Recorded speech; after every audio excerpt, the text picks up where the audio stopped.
Today's lesson is actually a continuation of an earlier lesson that we've already began, forming a government. And so we've already took a look at the Articles of Confederation, why we chose that system of government, and what some of the failures of it were. We looked at the constitutional conventions that were designed to really try to take a look at how to make the Articles of Confederation better. And eventually, when that failed, we decided to write our own document, a new document, the Constitution, and we've already looked at some of the compromises that were made in the Constitution, whether it be the Slave Trade Compromise, the Three-Fifths Compromise, or the Great Compromise. Now, our goal for today is to explain the goal, structure, and function of the United States Constitution. So now we've got this Constitution, let's look at the way that it's set up and what some of the purposes are. So first of all, if we look at the goals of the Constitution, they are clearly laid out in one section of the Constitution, the very beginning, which is known as the Preamble. A constitution in general is a fundamental law by which a state or nation is governed or organized. And so essentially what a constitution is, it's a framework for government. It's not the actual government itself, that's the men and women who serve in the government, but it sets up the basic structure of what our government should look like. Constitution is also important because it assigns powers and responsibilities within the government. It tells us who's in charge of what and who's supposed to be doing what. In essence, it creates the three branches of government, the executive, legislative, and judicial, and tells us which branch has the power to carry out what duties within our system of government. And then finally, it defines the relationship between the people and their government.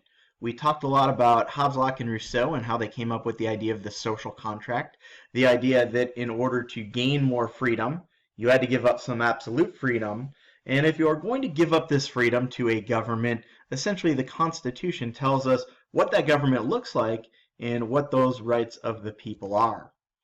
In essence, we could say that the Constitution in many ways is a roadmap. It is a guidebook to get us to the end result that we're looking at, that we're looking for.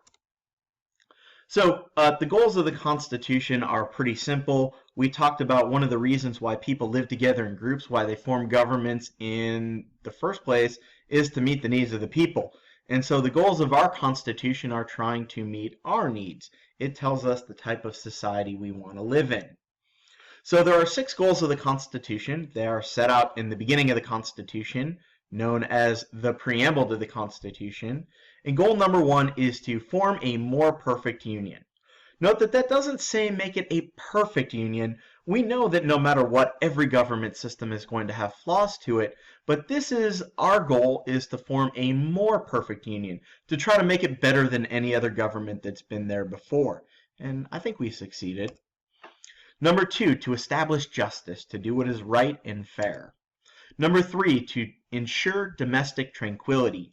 What we mean by this is peace at home. Basically, make sure that there is no infighting within the United States. Make sure that laws are followed. Number 4, to provide for the common defense.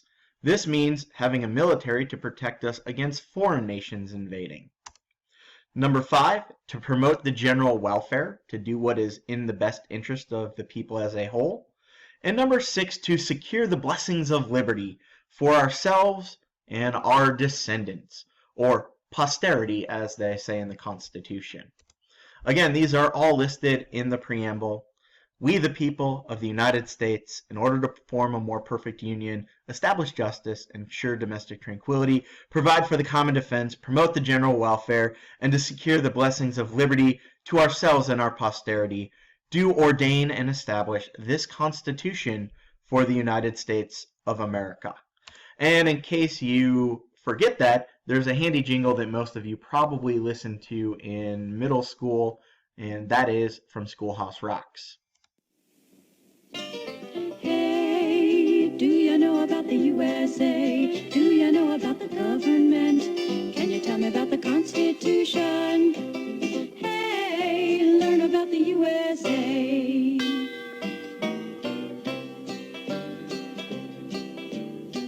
In 1787, I'm told our founding fathers did agree to write a list of principles for keeping people free.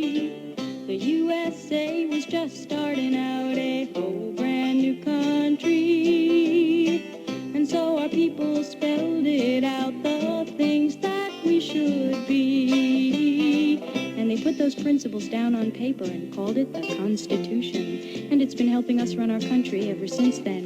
The first part of the Constitution is called the Preamble and tells what those founding fathers set out to do.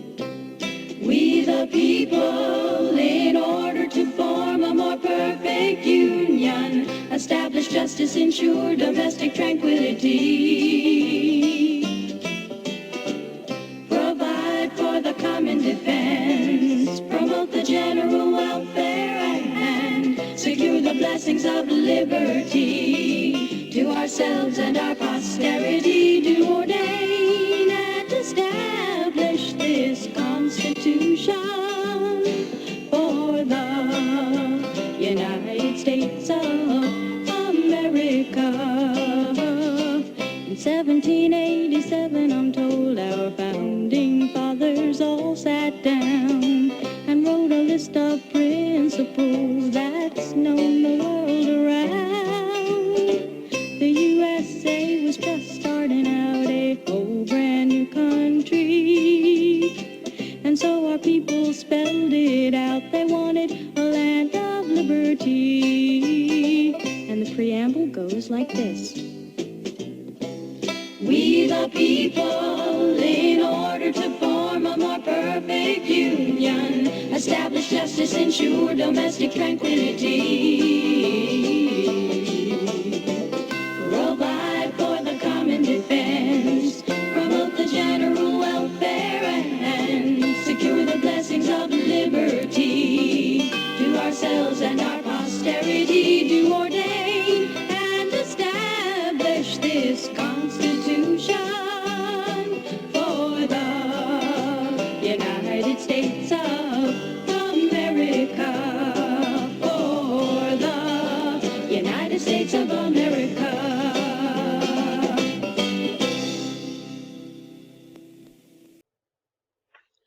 So now that we've taken a look at the preamble to the Constitution, which sets out the goals of the Constitution, let's actually take a look at the 7 articles of the Constitution themselves. So the first 3 are pretty basic. We start with Article number 1, which forms the legislative branch. Remember, we talked about this is the branch of government that makes the laws. In the American system, we call it the Congress, the House of Representatives, and the Senate. Article 2 of the Constitution lays out the executive branch, that is the president and his bureaucracy. Their job, of course, is to enforce the laws. And finally, Article 3, if you didn't figure it out, was going to be the judicial branch, which sets up the Supreme Court, whose duty it is to interpret the laws. Article 4 is the full faith and credit clause, and what this means is that states must give full faith and credit to another state's records. So what that means is really if you get married in one state, you're still married in another state. Or if you have a driver's license from Michigan, you're still legally able to drive even if you go to California. So states always have to honor the records of another state. Article 5 of the Constitution is the method to amending the Constitution, which is kind of complex and kind of basic at the same time. So there are 2 different steps that you have to follow, and there's 2 options for each step. So basically, there are 4 options total. So step number 1, in order to amend the Constitution, we either need 2/3 of Congress to propose an amendment. So Congress would take a vote, and 2/3 of Congress would have to agree to propose an amendment. Or, step B, we could have a proposal by national conventions called by 2/3 of the state legislatures. So if we don't want to start at the national level, at the congressional level, we can start at the state level. And if 2/3 of state legislatures at a national convention call for an amendment, then we've got step 1. Step 2 can follow either of the step 1s. Step 2, we can either have a ratification vote taken by 3/4 of the state legislatures, or we could have a ratification vote by 3/4 of conventions called in each of the states. So we're basically either starting out with Congress or state legislatures, and we're finishing with state legislatures or national conventions. And if that all is a little too confusing for you, we can look at the next chart, which is found in your textbook. So if we see the yellow, we've got step A, followed by step C with the purple.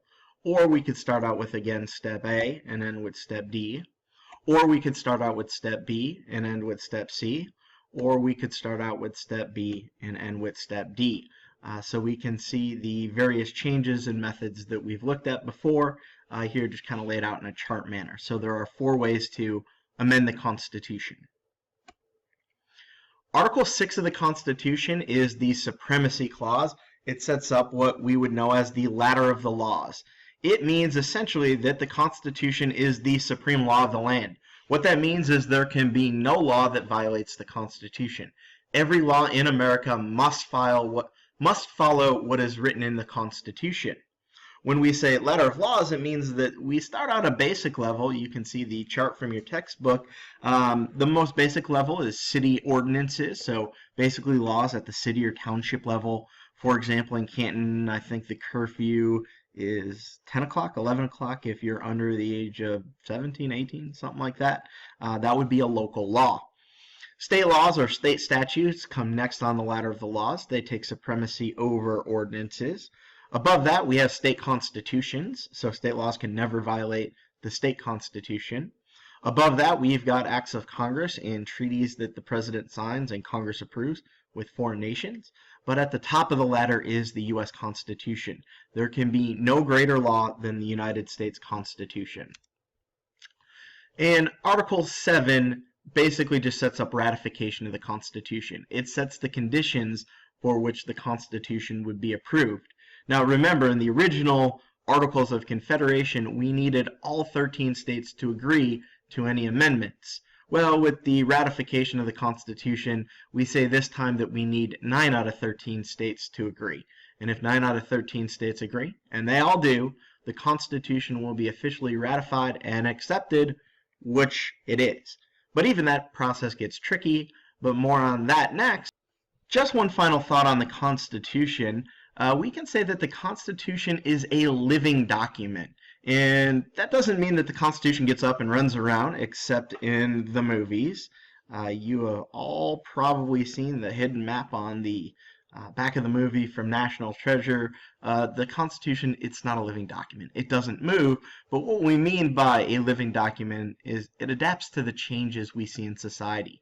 The Constitution was written over 200 years ago, and yet it still applies to our government and still applies to our people today, and we still find it to be a useful document today, which is kind of amazing when you start to think about it. The reason why this works is because of a concept known as judicial review.